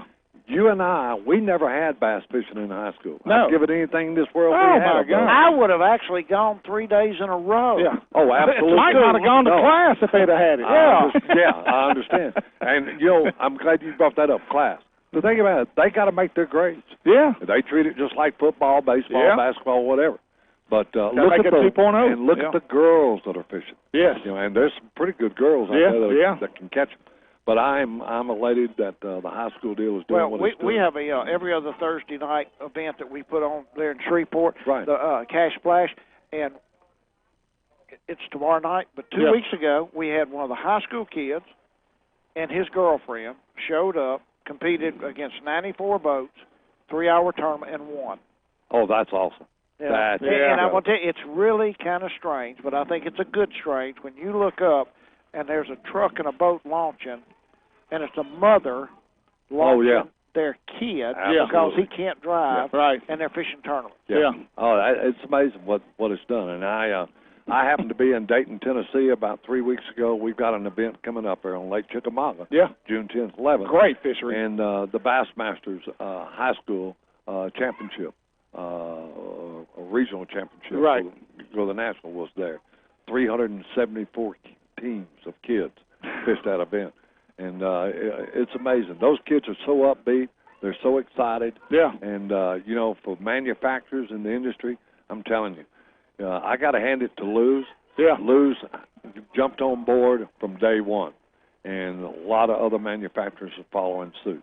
Well, you look at that reel. Who's that geared towards? Oh, I understand. There's no doubt about it. I mean, it says youth all over it. That's right. Young people. Yeah. And, it's making us younger again. Exactly. I agree. But anyway, we're going back, our 31st annual Big Bass Splash here at Lake Toledo Bend at Cypress Bend Park. Registration starts tomorrow from 10 a.m. to 8 p.m. At Cypress Bend. At Cypress Bend. But the tournament is this coming Friday, Saturday, and Sunday. And just like you said, $490,000 in guaranteed cash and prizes. Yeah, we're going to get to that in this next segment. Okay. And when we come back, and real quick, Bob, also, too, some other things that are going. I know you've probably got. Do you have any new sponsors that have come on board with you this year? We have Fire Disc. Fire Disc. Fire Disc grills. Where do you see these? Oh, really? They're going to be there. Where are they made? Is it American-made product? Yes, sir. Okay. Matter of fact, the owners of the company are right there in Houston.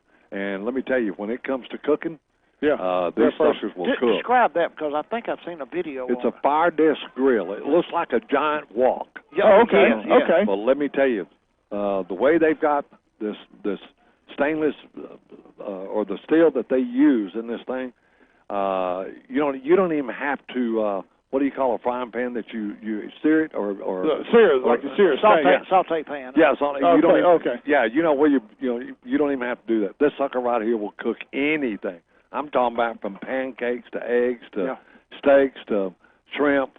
It doesn't make any difference. As a matter of fact, they're going to be there. They got a great deal going on. Matter of fact, I'll give you guys some cards. They're $75 off. So we're going to be. Yeah, they're going to be there, and we're going to be handing those cards out and stuff. Save people money.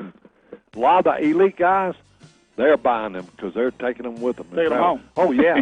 They're taking them with them on their trip. They cook off those things when they're there. There you go. We'll be back. Yeah, we're going to take a quick break. We'll be back with more Bob Seeley and the prize package for the Toledo Bend event coming up this weekend, right here at Toledo Bend, this Friday, Saturday, and Sunday. We'll be right back with more Hooking Up and Tracking Down, 11:30, the Tiger.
Folks, tell your friends that if they missed today's show, they can catch us again Saturday morning from 6 till 8. And make sure to download Radio Pup to your iPhone, iPad, or other listening device. This segment presented by Daiwa Rods and Reels, Red River Waterway Commission, Seagar Fishing Line, and United Rentals, providing heavy or light-duty equipment and tools for any and all size contractors. Once again, here's Gary, Steve, and Mike. Take it away, guys. Want to hear more of the Hooking Up and Tracking Down show? Then tune in Saturday mornings from 6 till 8, where you'll hear interviews from the greatest anglers in the world as they share tips and tactics with the wittiest and smartest guys in radio. Gary McCoy, Mike Eccles, and Steve Graff. Tune in from 6 till 8 Saturday mornings right here on 1130 The Tiger, the home of the Hooking Up and Tracking Down show. Witty and smart, 2 words never used before. That was a hilarious. That's a hilarious line there.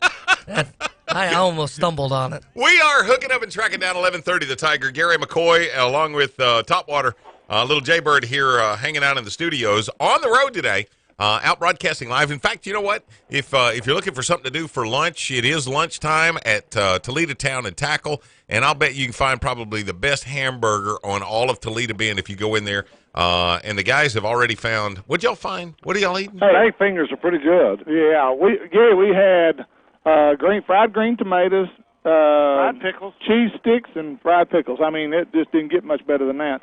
And real quick, Kurt wanted me to remind everybody the Lou's trailer will be here starting tomorrow at Toledo Town and Tackle.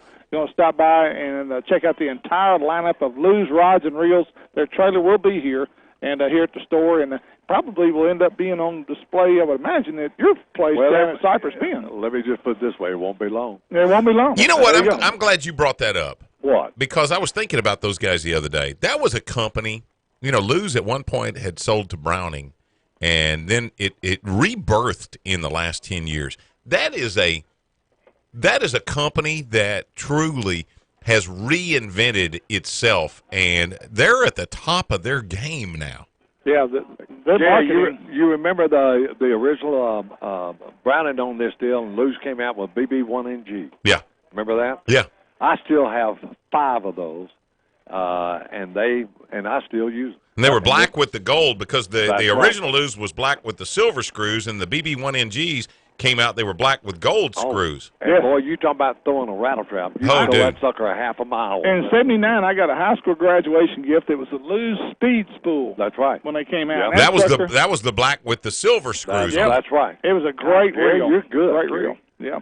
Well, anyway, let's get back to Bob Seidler here. Bob, you've got, of course, $490,000 in cash and prizes guaranteed this weekend. What else can you do, Bob? I mean, every event is just off the chart. Well, I'm going to tell you a little bit about how do you keep it fresh? Well, I'll tell you a little bit about an event that's coming up in 2019, if you really want to hear. Okay, all right. Because I've already dropped the bombshell. We're all ears. And I ain't done yet. Okay, well, drop it on us. Well, that'll be my 35th anniversary year over at Rayburn. Right. One bass, $300,000. We got to go fish that. Did I get your attention? One bass. Did I get Gary's attention? Amen. Yeah. Can 3 of us fish in the boat together? Whatever the Coast Guard rating place states, number of people be in that boat. Well, we might exceed the weight limit. But everybody in the boat's got to be a paying contestant. Hey, Bob. Yes, sir. There's only one of the 4 of us, including you. There's only one of the 4 of us that has actually won in your tournament more than twice. Really? Yeah. Yeah, well, let's guess who it is. Yeah, buddy. Well, you're so welcome. That's only because I have yet to fish one. Hey, they're open, dude. All you got to do is put your money up. Exactly right. Let me tell you, when we do that 35th anniversary, it will be at Rayburn, and the guarantee is over $1 million. Wow. But I've already announced that one bass will be worth $300,000. So no, you're going to get a 1099 if you win. You think? Well, let me tell you, I've broken records before, but that's the year that we'll bring in a country music artist. We'll put on a full-fledged, huge, like a classic festival. Get George straight, man. Can you afford George? Only with your sponsor's help. Let me put it that way. Are you up a creek? I understand that program, but anyway, we can't even get you boxcar Willie. Is Willie still around? No, that's the reason we can afford him. Oh, I heard that. But anyway, no. But this is our 31st year here at Toledo Bend, right? And Kurt Carver and I, we were kind of visiting not too long ago. He's ate lunch and left. Yep. But it all started. Registration, the very first registration we did at Toledo Bend was right here at Toledo Town and Tackle. Yeah. And so, Kurt and I and his dad, Mr. Glenn, we've been together for 31 years, and it's been a pretty awesome deal. We've seen a lot of stuff that happened, but, I'm excited. Here's the deal. $1,500 is first place every hour. Right. And it goes down 15 places to $250 in 50th place, which means also we have some optional bonus programs. We have a T-shirt bonus. That's the 8 to 9 and 12 to 1 o'clock hour. We'll have our shirts. The angler purchases are I don't want to call it a souvenir shirt, but it's our tournament shirt. It's our tournament shirt, basically. Yeah, right. They purchase that. They weigh in the 8 to 9 or 12 to 1 o'clock hour and win that hour. instead of $1,500, I'm gonna give them $3,000. I'll double that first place money. But you know, there's not hardly what. Mike asked a question earlier. If Yeah. you caught a 4.5 or 5 pounder, what's the best time to weigh? If you caught him early, would you weigh him in an hour one? Well, certainly. Can you give? Oh yeah. Or would you hold that fish? No, nope. Weigh him. Weigh him. You bet, because you know generally the first hour on the first day, that's when you're going to see your smallest fish probably weighed in. Thank you, Bob. Now that we've just blew all that, Yeah. I'll probably have more fish weighed in the first hour than I've ever had. If anybody's But listening, well, I know one guy's fishing because he got the fire grill and it's badass. Hey, there you go. Bandino. That There was you go. pretty good. No, you So know, hour one yeah. yeah, but you know what? This is Toledo Bend, and the thing about it, now the first person hit a 300, 40, or 500 each day, Yeah. that's $5,000. Yeah. And if one of them's not caught, or say only one's caught, whatever is remaining, that's $5,000 on a random draw that I do Sunday afternoon. Yeah. Part of the guarantee. I give it away regardless. Right. And like over at Rayburn, nobody hit a 400 the first day, nobody hit a 500 the second day, and nobody hit a 400 the So third just day. goes random So draw. I had three $5,000 random draws. Random draws. Oh yeah, give it away regardless. Of course, everybody is eligible for the elimination draw boat. Right. You know, then we have an open drawing, which is generally cash and stuff, and then there's the bonus cards. You know, here a lot of people kind of get confused on the bonus card hours. That's the odd hours. It starts with an odd hour, like 7 to 8, 9 to 10, 11 to 12, and 1 to 2. We pay 2 additional places. We pay 16, 17 places. Right. So the first 2 people that have the bonus cards, if they get knocked out, then they're going to get paid 16th and 17th place. It's kind of No matter a little what. insurance. Yeah. No matter what. And that's only odd hour. That's $5 a day extra. You know, some other people have asked me, Bob, you know, they're concerned when they see these big bass events. How are the fish how are they taken care of? What do y'all do? Well, we have a release You boat, okay. you know, at every event. Yeah. And they're there, and these guys know how to fizz a boat. They, you know, one thing about it is we've tried to educate anglers over the years. You know, I don't do tournaments in July and August. Right. It's just too darn hot. Too hot. And the thing about it is, you know, depending on the water temperature, you know, you may have to add a little ice to your live well. Right. But let me tell you, keep that recirculation deal going on. Yeah. You've got the G-Juice. G-Juice or Rejuvenate, either one. Well, we use Rejuvenate. Yeah. You know, even in our tanks. Right. You know. But the G-Juice also from TH Marine works extremely well. Yes. As a matter of fact, we're giving away sample packets and all the packets of the G-Juice in there. So and then Minn Kota sent us a ton. I should have brought y'all some, and I will. Buffs. I love these buff deals. You know the keep the gators, gnats, neck gators. Yeah. And Minn Kota, everybody's getting a buff. Oh, that's cool. In the tournament and stuff like this. So you know we Mike just don't wear buffs. He don't even wear sunglasses. You know I don't either. You don't? I don't. What's wrong with y'all? Sunglasses distort my vision. Well, I mean, seriously. You just don't wear sunglasses. You look like a raccoon. Well, yeah. But anyway. I mean, that's Bob, the way it is. On an average, how many fish do you have come to the scales a day? We do a total weight every day and the number of fish. You know, we have these records going from day one back and all like this. You know, we'll average somewhere between 32 to 38 fish an hour. Okay. You know, so you basically got that much. So we're looking at less than 300 fish a day. Yeah. If you took a 100-team event with 5 fish limit, you're looking at 400. Well, you're looking at 500 fish there. But everybody doesn't always weigh in the limit. Well, that's so true. Say on average 400. Yeah. We'll weigh less. Yeah. You know, fishing 2,000 people. Right. You know, right. And the thing about it, I always tell people, you know, when you get ready to weigh in, unless you're shooting for the exact weight, here's the deal. Try to plan your strategy to weigh in the latter part of the hour. The less time that I have to keep you there, the better off you are. Yeah. You know, because we do boat checks at the end of every hour. You know, we take the top 15. That's a mandatory deal. And then we do random polygraphs. And I said graphs, not just one. Right. More than one. And, you know, if you get picked for a polygraph, then you'll get your boat checked by the polygraph examiner. You do the polygraph deal. and then once they sign off, you're gone. If you don't get picked for a polygraph and you do a boat check, once your boat check is done, then they'll sign you off. You go back fishing. Each contestant can have 3 fish in their possession in the live well at any one time, but you can only weigh one in per hour. Yeah. Now, that means that once you weigh one in, you can replenish them. Yeah. It could be feasible. I've never seen it. The most I've ever seen an angler win or weigh in one day was 3. But I've seen a lot of doubles. You know, people weigh in one. But you can hold 3 fish in your live That's well. right, and you can pick and choose what hours you want to weigh in. You just don't want to run out of hours. Right, you know? right. And then at 2 o'clock, when the tournament is over, each day, whatever fish has not been weighed in your live well, you have to release. But you cannot release a deceased fish. Yeah. They have to contact us and let us know they have a deceased fish, and they'll dispose it accordingly. As long as I have it on record, then I'm good. Now, off limits for fishing will begin Thursday night from 8 p.m. to 6 a.m. Same thing Friday night, same thing Saturday night. Once they come off the water.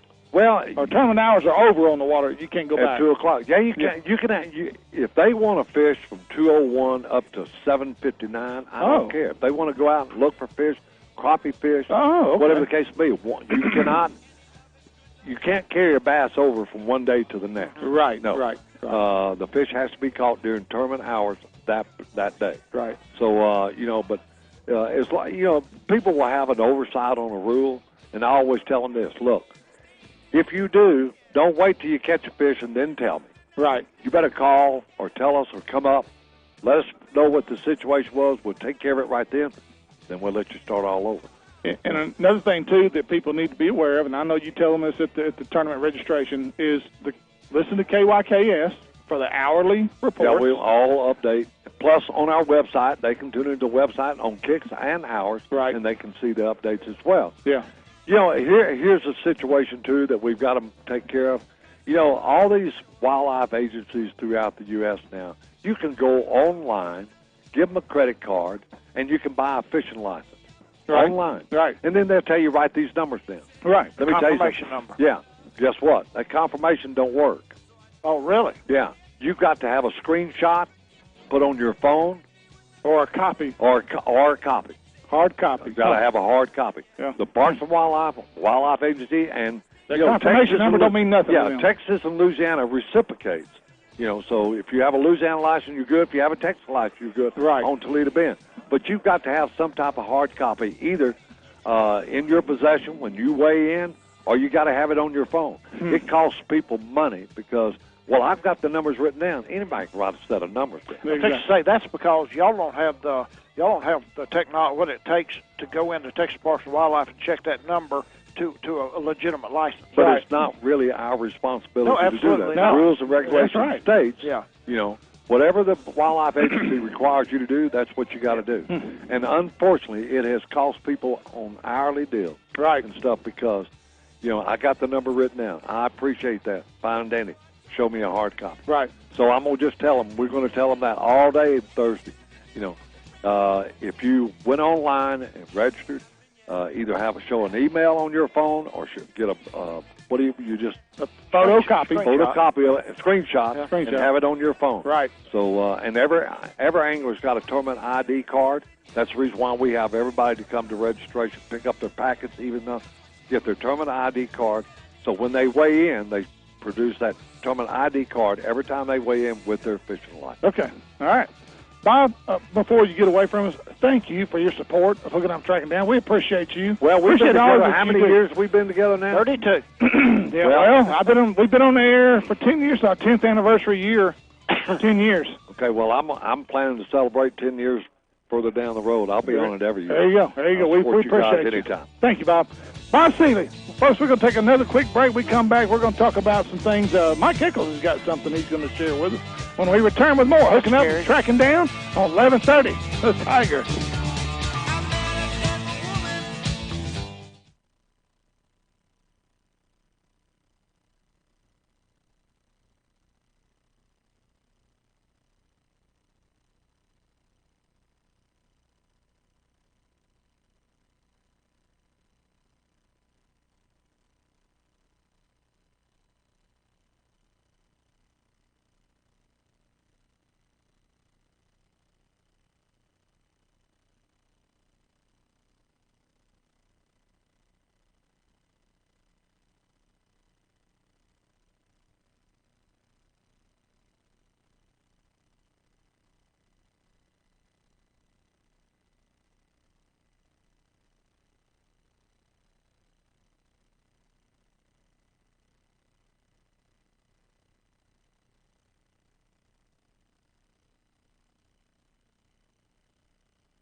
That's right, you're listening to the Hookin' Up and Trackin' Down Show. This segment is presented by Natchitoches Ford, Cowboys Wild Game Washer, and Wildwood Resort at Toledo Bend. A great place to come and relax while taking in the beauty of Toledo Bend. Now, back to the guys who love the Bend, Gary, Steve, and Mike. You know, I'm so glad. Is Bob Seeley still around with you guys? Nope, he is left the building. Flew the coop. Well, I was so glad that he mentioned, that there was only one guy that had ever won, had three fish in the Bob Seeley, and that was Dan Wilhelm. And, we lost Dan here a couple of months ago. Oh. But I remember that day, caught those fish out of Grapevine. And I remember it happening just like it was yesterday. Those fish were just stacked up. And he was a testimony. At one point, I want to say that Dan had won more money without winning the Bob Seeley Big Bass Splash or Big Bass Classic. Without ever winning it, he had won more hourly money than anybody else. Okay, the fish are going to bite if you're at the lake. And Eccles has got for us the best times to fish. Here's your Cigar Fishing Line best times to fish. Looks like a tough weekend as Friday and Saturday are rated as poor, with Sunday rated as good. This weekend gets into more of a summertime pattern with a good early morning bite. Remember that. Don't be late on the water. There's a 20% chance of rain on Friday and 40 on both Saturday and Sunday. I think that's changed. I think we got about an 80 on Saturday right now. Changed. This weekend's highs will be in the mid-80s, in the upper 70s, and lows in the mid-60s. The moon phase will be decreasing from 50% on Friday to 30% on Sunday. Best times to fish, early morning. Don't oversleep. Friday, 5:20 to 9:20 a.m. Sunrise will be 6:12, sunset 8:05. Saturday, 7:10 to 10:10 a.m. with sunrise at 6:12 and sunset at 8:05. Sunday, 8 o'clock to 11 o'clock a.m. Best time fish. Sunrise will be 6:11, sunset 8:06. This has been your Cigar Fishing Lines. Best time to fish. I checked that weather for you. Weather Channel says Friday, 50% chance of scattered thunderstorms. Saturday, 60% chance of scattered thunderstorms. And Sunday, they just say thunderstorms, period. 80% chance of thunderstorms there you Sunday. Go. All right, folks, we've got some more product. We really want to make sure we get in here. Kurt Carver here at Toledo Town and Tackle has a great selection of apparel, especially when it comes to the hook, the HUK hook apparel. I know Gary's into that. I've got a pair of pants on right now that are hook pants that I absolutely love. I'm certainly glad you're wearing pants. Yeah, they're long pants too. Oh. And but anyway, here's a couple of shirts. Matter of fact, Mike, again, this one's going home with me. I'll actually be purchasing. You wear that deer hunting? It's hooking up and tracking down colors, and I thought, man, I got to have that. That'll look good in my new boat. And then they're also making a golf shirt, a golf style polo shirt. Hook's making that now, and just different color selections, every color you could want. Kurt Carver's got it here, as well as a great selection of Columbia outerwear, another very popular brand that a lot of guys like. As opposed to Columbia underwear. Yes, there you go. But anyway, now Eccles has got some a G-rated information here that we need to. You didn't say G-rated. I said G-rated. I wanted it to be G-rated. Well, you're out of luck. Actually, let us have some outdoor outlaw music there. Uh-oh. There you go. Go ahead, Jay. You on top of it. He is. I'm telling you. But this first one is not outdoor outlaw, and you're going to love this, Gary McCoy. Uh-oh. Daryl Whitaker from Glenwood Springs in Colorado. I spent a lot of time in Glenwood Springs. Oh, did you? Yeah. There's a bar there. I spent about a month in there one night. A month in there one night? Yep. Daryl Whitaker, Glenwood Springs, Colorado, claims a Sasquatch attacked him and attempted to rape him while he was walking in the woods. The 57-year-old man was walking to his hunting camp smoking a joint on Sunday. Maybe not. He got violated. He put his Jack Daniels bottle down just in time. To see if it had damaged any damage during the winter. All of a sudden, a large gorilla-like creature dropped from a tree in front of him and punched him in the face. It was at least 8 foot tall, and it punches hurt like hell, he said. I was knocked right out on the first blow. Sound like Willie Robertson was up there. While Mr.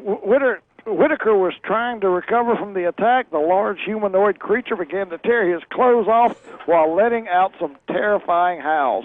When I regained consciousness, there was flowers on the bedstand. I was smoking a cigarette. No, he said he had already torn my pants and was tearing through my underwear. I stabbed him in the shoulder with a hunting knife, and that made him run away. You talk about ending a date. Mr. Whitaker immediately reported the attack to both the Glenwood Springs Police Department and the Colorado Parks and Wildlife Agency, and a joint investigation, I think that's key right there, joint investigation has been launched.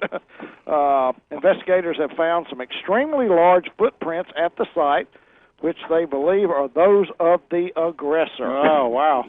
Darrell Whitaker is convinced that the creature who attacked him was a Sasquatch, but investigators say it's more probably that the attacker was simply a particularly large and hairy man. Imagine that. They see where all the Robinsons were at that time. According to the victim, the attacker measured around 8 feet tall and is extremely hairy, has brown hair, dark brown eyes, and extremely large feet, and not very good on foreplay. That's Tim Fletcher. Okay, that was it. That was it. And he never calls. He never writes. Yes. Did not want to cuddle. Okay. Oh Lord. Okay. The next these are I saw this. This is reasons that poachers get caught. Some of the reasons. Okay. Is this dumb stuff? Like they're just dumb? Well, yeah. Okay. Displaying a well-known poached buck at a wildlife expo. The thing about big deer is there's almost always someone who is familiar with that animal while it's still alive. That was the case with a big mule deer from Big Piney, Wyoming. And the man who shot it might have gotten away with it, but his ego to display it was apparently too big.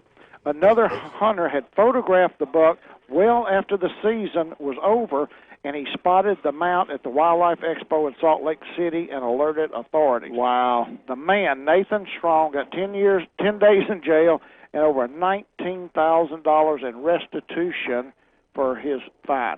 So what happened was, after hunting season was over, somebody had photographed this deer, knew it was still alive, right, and then the deer is killed before it lost its horns, and the guy mounts it and takes it to an expo.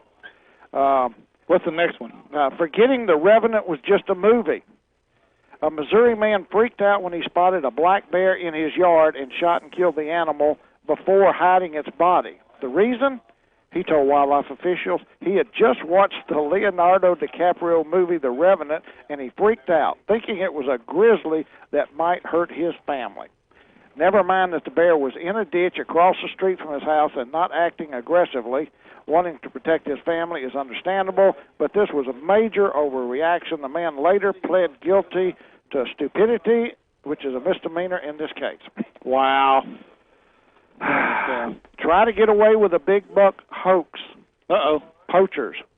This was a plan that was destined to fail. The North Carolina man, Rick Davis, claimed to have arrowed a buck that shattered the North Carolina's non-typical whitetail record for almost 30 inches. But there was something fishy about the photos of the buck that everybody noticed immediately. The body seemed way too small for the set of antlers that the animal was carrying. That's because it was. The man had bought the antlers, a set of sheds, from a Pennsylvania deer farm, then poached a small buck with a rifle and attached the antlers to the head of that deer. Really? When pressed on the story, Davis admitted the hoax and was hit with fines and restitution and the loss of hunting privileges for 2 years for poaching the buck out of season. Wow, well, they nailed him pretty good. Golly. What an idiot. Let's see. Mistaking the identity of a bighorn sheep. Some things are just not a natural face palm, but I don't know what a face palm is, moment. That's the case of Paul Cortez, a man who shot a bighorn sheep in Idaho. It was Cortez's first hunting experience, and that certainly showed. First, he thought it was a wolf. Then he thought it was a mule deer. When he couldn't figure out which one it was, he just shot the sheep anyway and told authorities he had planned to get a permit later. That always works out. Yeah, it works out all the time.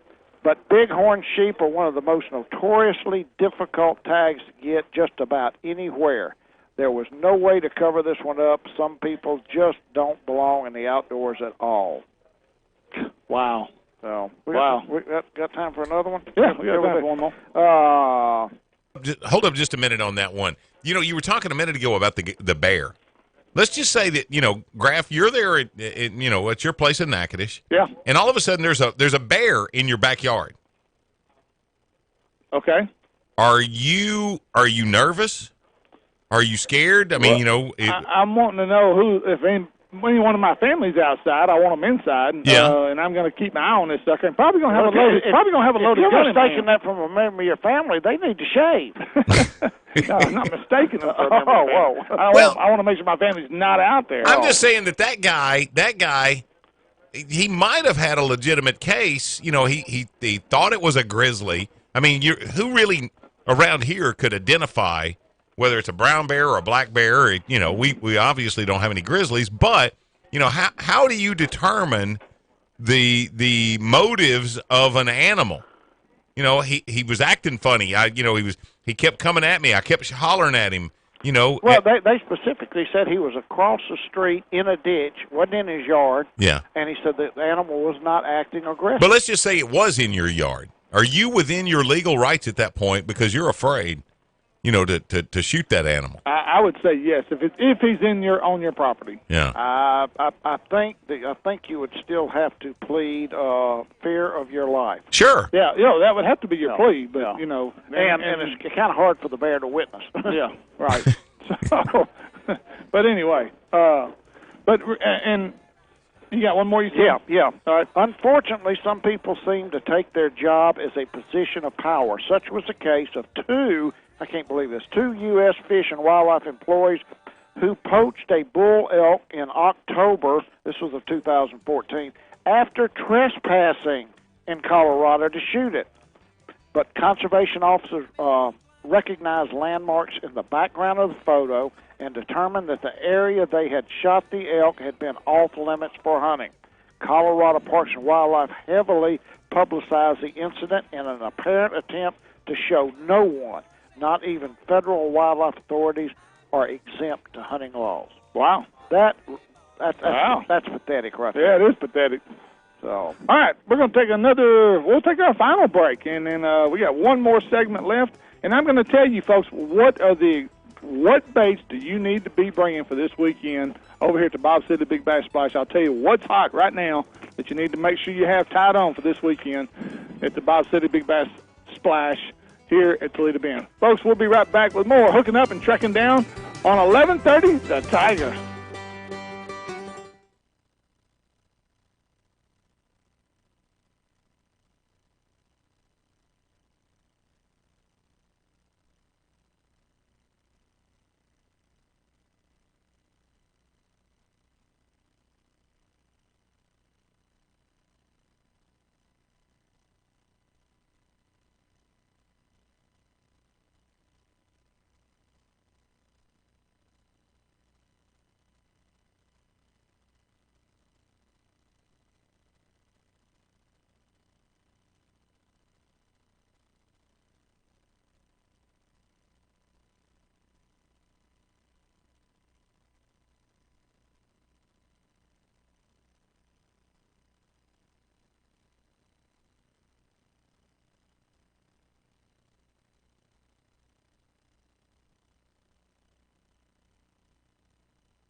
Well, this is it, the final segment. Don't forget to check out our new website at HUTDshow.com, an information highway for all things related to the great outdoors. This segment is presented by Nichols Department Stores, Natchitoches Power Sports, Gamakatsu Hooks, Spro Lures, and Despino and Jim South Tires. The Arklatek's #1 tire dealer with 6 locations to serve you. One more time, here's Gary McCoy, Steve Graff, and the Mud Hen himself, Mike Eccles. Hey, it's Gary McCoy here in the studio, 1130 The Tiger. It's hooking up and tracking down. Of course, little Topwater is in here with me on the road today.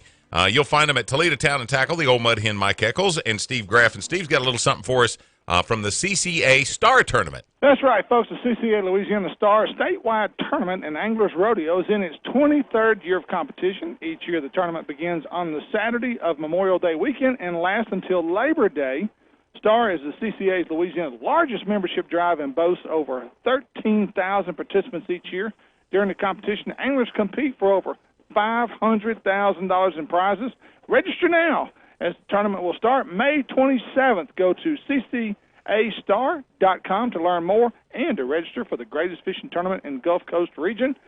Coastal Conservation of Louisiana, making a difference in the future of our waterways. Also, folks, real quick, the hot baits at Toledo Bend. This is based off of last weekend's results of the Walmart BFL Tour.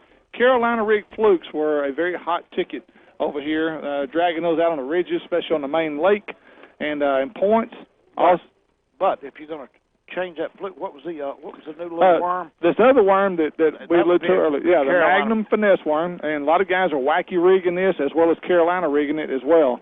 And wacky rig is also the second choice here, a weightless wacky rig. My co-angler caught one over 4.5, 5 pounds out of the back of the boat with a weightless wacky rig. So maybe you should have been throwing. I might have.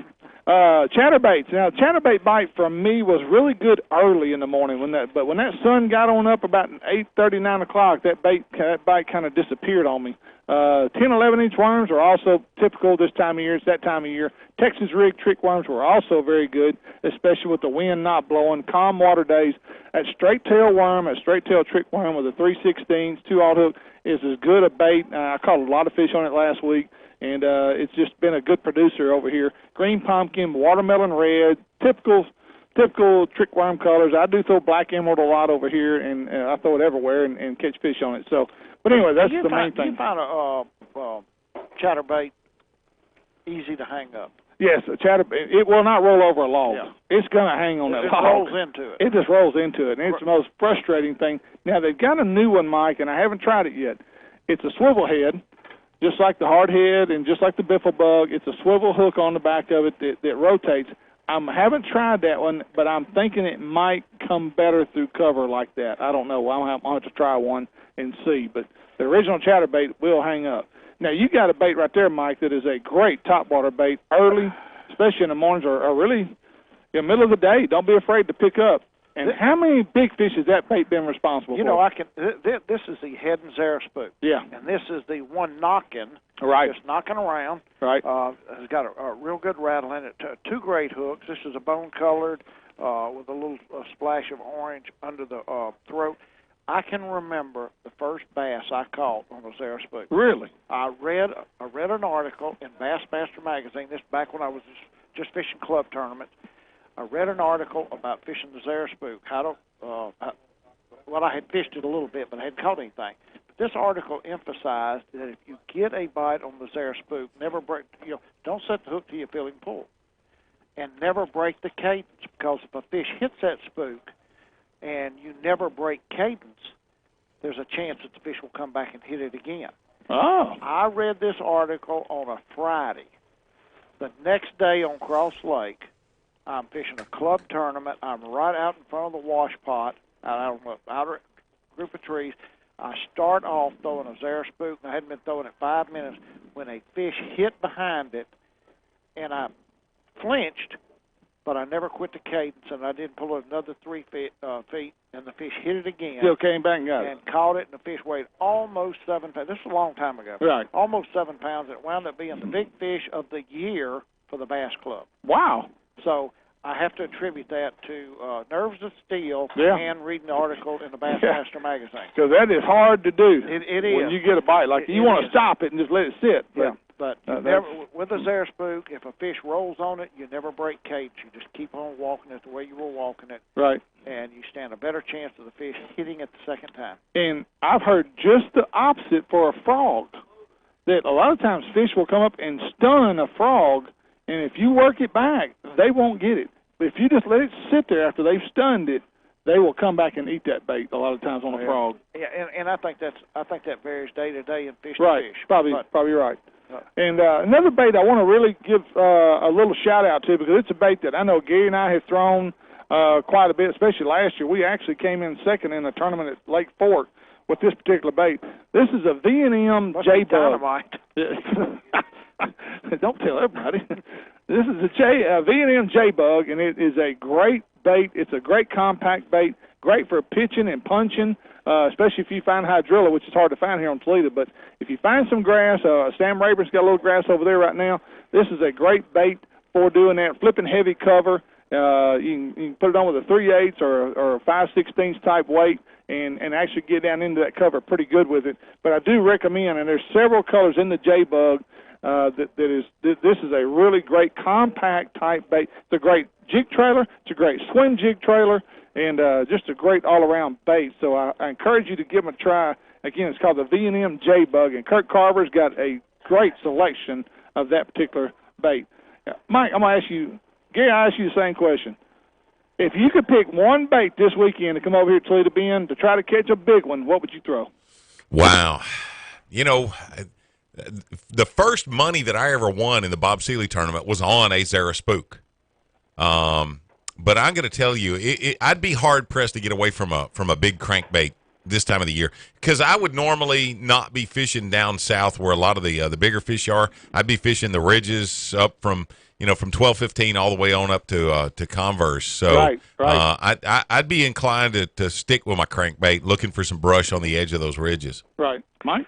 I would have to go with plastic, and I would throw either the something like the Mr. Twister Hang 10 worm, right, which is a good big fish bait. Awesome bait. Yeah, I would either throw in that, or if you can't get them to hit something like a ribbon tail or a gator tail worm, go with a straight tail worm, and the Magnum trick worm right now. Yeah, has got a lot of bulk. Right. And not a lot of action. It's a subtle bait, but it's got a big profile to it.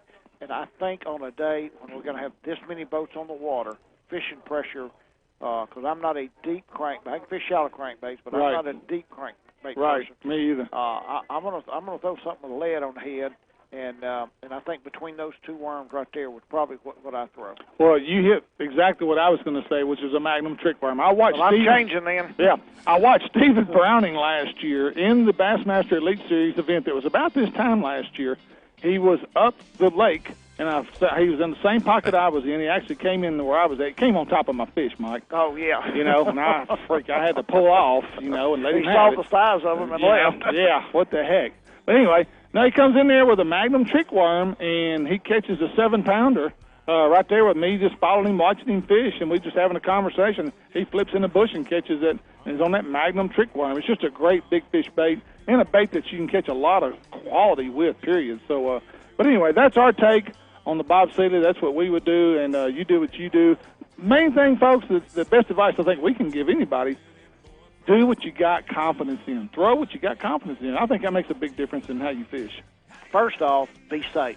Yes, no doubt. When you have this many boats on the water, people trying to go out early, have your lights on, your life jacket on, and be cautious. It doesn't matter if you catch a 12-pounder. If you have a boat wreck, it's not going to help you. That's right. All right, folks, here's our final word. Today, as we talked with Bob Seeley, we heard about how much a family event all the Bob Seeley Big Bass events are. They really do cater to the grassroots fishermen and weekend warriors. There are a lot of people out there who are making up the majority of the fishing world. These are the people who are actually fishing every weekend, people who just love to go fishing while spending quality time on the water with family and friends. The same anglers know that they are just one cast away from the biggest prize in bass fishing. But more importantly, these events bring people together for the sole purpose of catching fish of a lifetime. For Gary McCoy and Mike Eccles, Jay Wiley, and yours truly, Steve Graff, thanks for listening. We'll see you next week right here on 1130 The Tiger for more Hooking Up and Tracking Down.